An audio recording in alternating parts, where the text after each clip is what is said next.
D'aussi loin que je me souvienne, quelque part entre ciel et terre, la forêt fait partie de ma vie et reste le lieu vital de nos existences. Un jour, par hasard, mais était-ce bien un hasard, nous avons découvert un lieu préservé que les humains avaient abandonné. Il y avait là, mis à notre disposition, un écrin de verdure et des objets dont nous avons pris possession.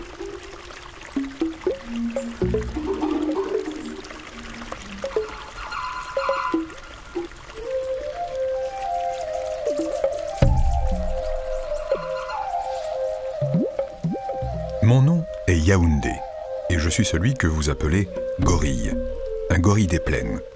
J'ai vu le jour il y a 22 ans. Je suis en pleine force de l'âge. Après de nombreux périples auxquels votre espèce n'est pas innocente, ma tribu, ainsi que de nombreux autres singes, a occupé cette terre, une vallée isolée où résonne le bruit d'une mystérieuse cascade. C'est sur cet espace que peu à peu notre population s'est agrandie, diversifiée. Des règles de vie, des principes de comportement régissent des territoires qui, au fil des naissances ou de l'arrivée de nouvelles espèces, se sont élargis, enrichis. La nature n'est pas ingrate. Préservée de la main de l'homme, elle a su nous accueillir. Mais pour les plus jeunes, ce monde merveilleux garde toute sa part de mystère, et la peur n'est jamais loin.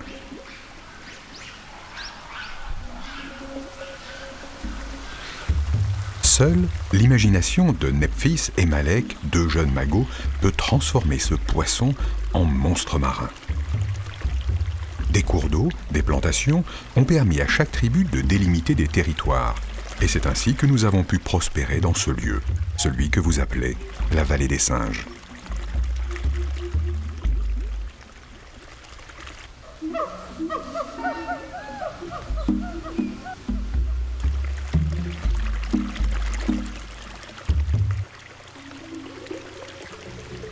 Et toujours perdu, au centre de notre univers, s'écoule bruyamment la cascade.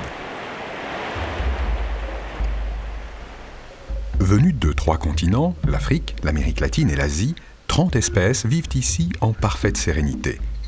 Si l'on prend le temps d'observer, on pourra surprendre, à couvert dans la forêt, un couple de titis,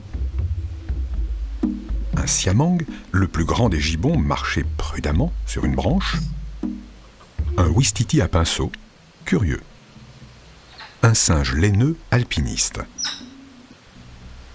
Voilà quelques-uns de nos compagnons auxquels on peut ajouter les mandrills africains, le tamarin empereur qui les observe avant de s'enfuir, et bien d'autres.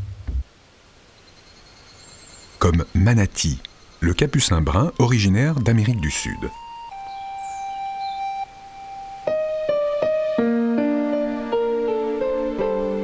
Je me surprends parfois à penser que nous avons trouvé une issue possible à ce qui aurait pu être notre disparition. Certes, ma forêt d'origine est bien loin de tout ça, mais existe-t-elle encore vraiment? Nous sommes des primates appartenant à ceux que vous classez comme étant les mammifères. Il y a 2 grands groupes de primates, les simiens, dont je fais partie, ainsi que Zulu, le mandrill, le colobe, surnommé le maître du ciel, Moseka, l'une de mes femelles, avec son bébé Sango de 1 mois.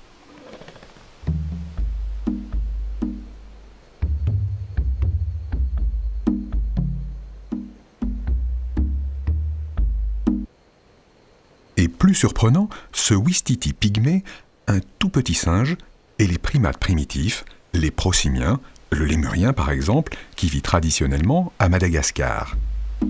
Avec un museau proéminent, des oreilles orientables, le prosimien s'apparente plus, de par sa morphologie, à une fouine par exemple. Moi, par contre, mes oreilles sont plus discrètes. Elles ne vous rappellent rien? Réfléchissez bien.